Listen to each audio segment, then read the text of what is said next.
Hey, welcome back to the Confidad podcast. Your host, Dan Tinquist, here with you on what is in Minnesota here, a cold but beautiful sunny January day. We'll start out with our mindset like we do every episode, reminding ourselves what is true, reminding you what's true, reminding me what's true, and living that out with intention. Here we go. I am the only one who can fulfill the father role I have, so I choose to do it well. I get to show up well for my kids. Imperfection is reality. Ownership is a choice. Today is brand new, and so is tomorrow. I am wholly loved, so I will love wholly. On today's episode, I'm going to equip you with the third family culture builder, the third core concept of our family culture framework. And the third one is adventure. Why does adventure matter? Well, we like to have fun together, right? Like some of the most important memories in our life are when we were having fun. Memories are made when we experience our emotions together. We know this with sadness or celebration or being scared. There are things that happen in our lives that become our memories. And one of the most powerful ways that we can build memories as a family is by taking risk together, but going on adventure.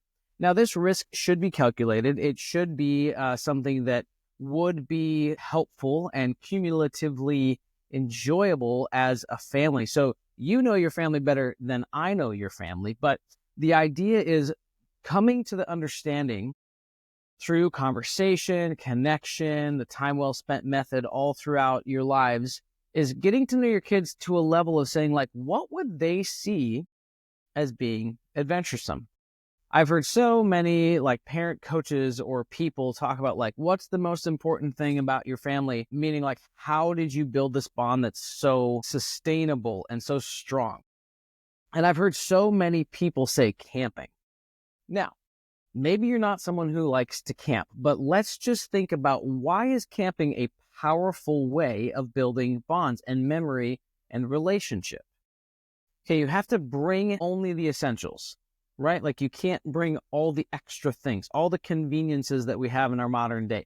You don't really get to bring those along camping, okay? In order to have a successful camping trip, everyone has to contribute to some degree, right? It's teamwork. It's coming together as a family to accomplish this goal. It's sleeping out under the stars or in your camper, in hammocks, whatever the mode of camping is. The idea is that you're not at home, but you're far enough away from home that you can't just run home if you forget something, right? So it begins to build resiliency. What if I don't have that thing? Your kid forgets their blanket or their stuffy, or they don't have their phone, or whatever the thing is they forget. They have to work through that with you by their side. It starts to build problem-solving skills.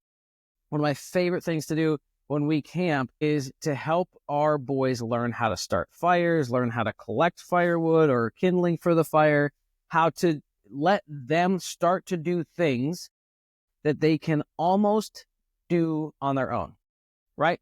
So when we think about this, not just in camping, but our kids should be able to be empowered to contribute at a level that they are capable and then a little bit above. Right? So when we're camping or when you're out on these adventures, empower your kids by allowing them to do things that they are not yet good at, but not so the gap between the skill level and what they're able to do is so far that they get filled with shame and they're like, I'm good enough. But, those things that they're able to do with just a little bit of help. And then everything that they can do without help, have them do it. Okay? When we think about the value that a camping experience provides, it just begins to create a team. It creates problem-solving, resiliency, teamwork, everyone moving together in a common goal. And that's like a little microcosm of what the goal is in this grander picture of a family culture builder. If you want to not just have teamwork, resiliency, problem-solving, all that in a weekend of camping, it requires making sure you're bringing some of those things back from the adventure into your family's life, into the week-to-week rhythm of what you have happening in your family. So the camping example is really, really powerful. But say you're not a camping person. Say you're just not going to do it, or your wife's not going to do it, or whatever. Maybe you have a situation in your family and a circumstance where camping just isn't going to work for you.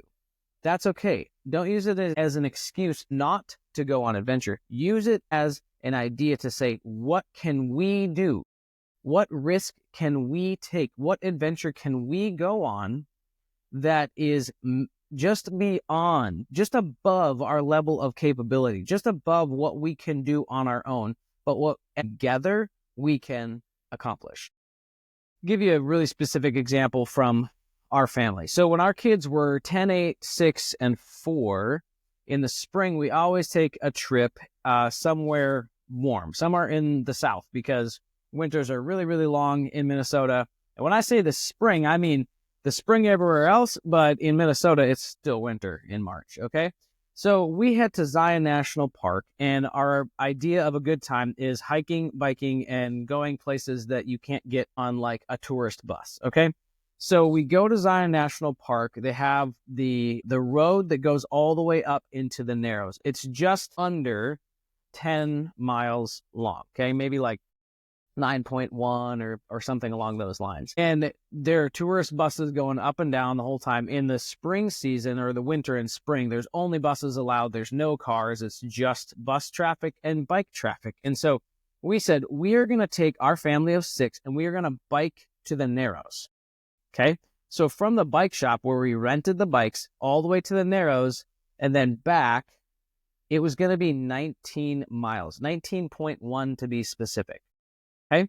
That's just biking. Then we wanted to hike, not all the way to the Narrows because we didn't, it's spring and there's lots of rain and snow melt and stuff. So we couldn't hike into the Narrows through the water, but we wanted to hike up and be able to kind of see that and do a couple of other side hikes to waterfalls along the way.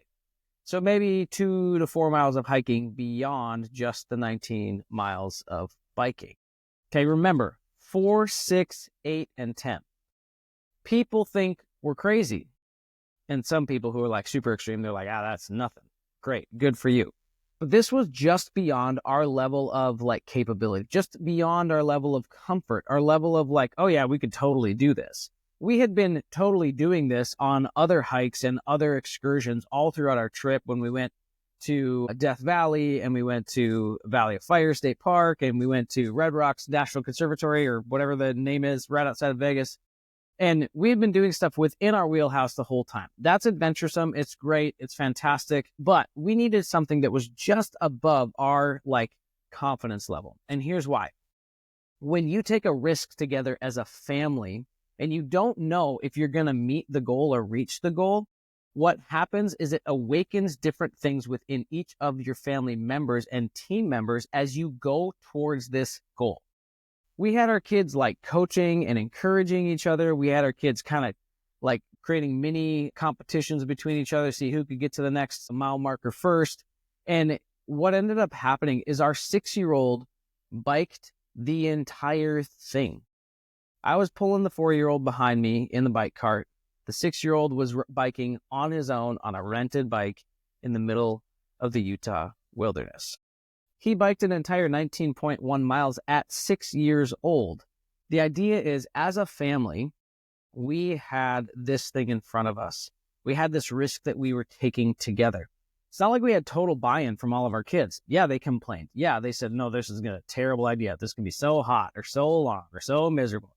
Was it full of complaining? No. Was it without complaining?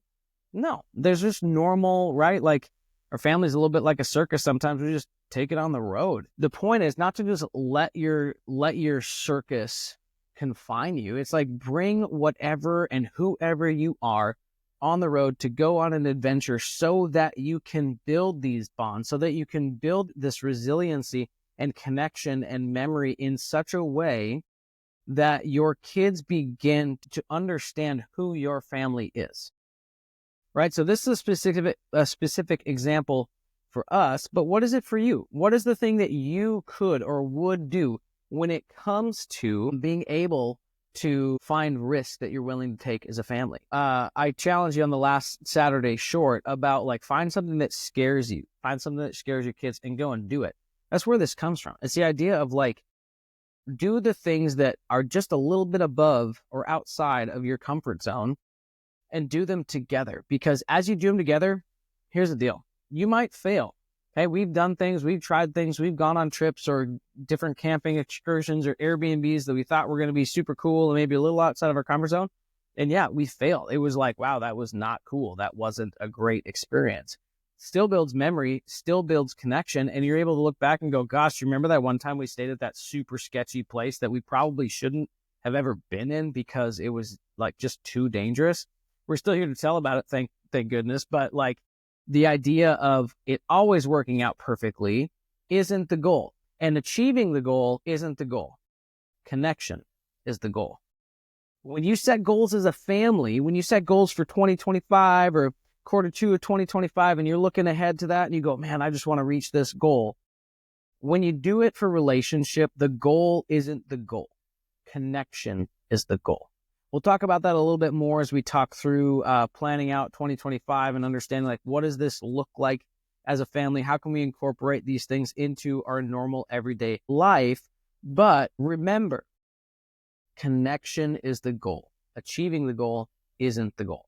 But if you don't put that goal in front of you, you don't put that thing out in front of you, you don't take that risk, you don't go on that adventure, you don't push yourself outside of the comfort zone far enough to really have any kind of significance in building that bond, finding the edges of who you are as a family, who you are as a team. You might live just a super constrained life together as a family. You might be safe, you might be comfortable, but are you living to your fullest potential? Likely, you're not. So as we finish up talking about the third family culture builder adventure, a few ways I want to empower you.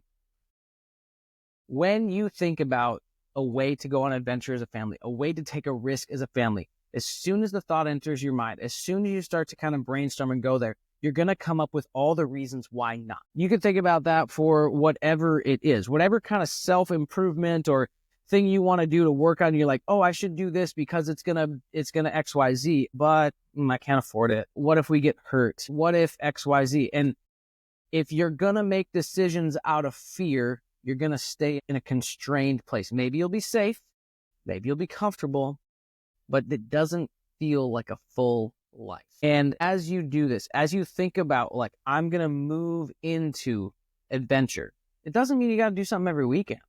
Maybe once a quarter, maybe once a month. Once a month is great. You have maybe one big thing in a quarter and then a couple other things throughout the month, just to keep yourselves on your toes, to keep yourselves moving at a pace where you're living a full life and not a little, just tiny, comfortable and constrained life. I would love to know what kind of adventures you've been on as a family, what kind of risks you've taken together as a family. Would love you to comment on the podcast episode and let me know, what are you doing as a family to build memory by going on adventures and taking risks together. Hope you feel empowered today, my friends, and we will see you in the next episode.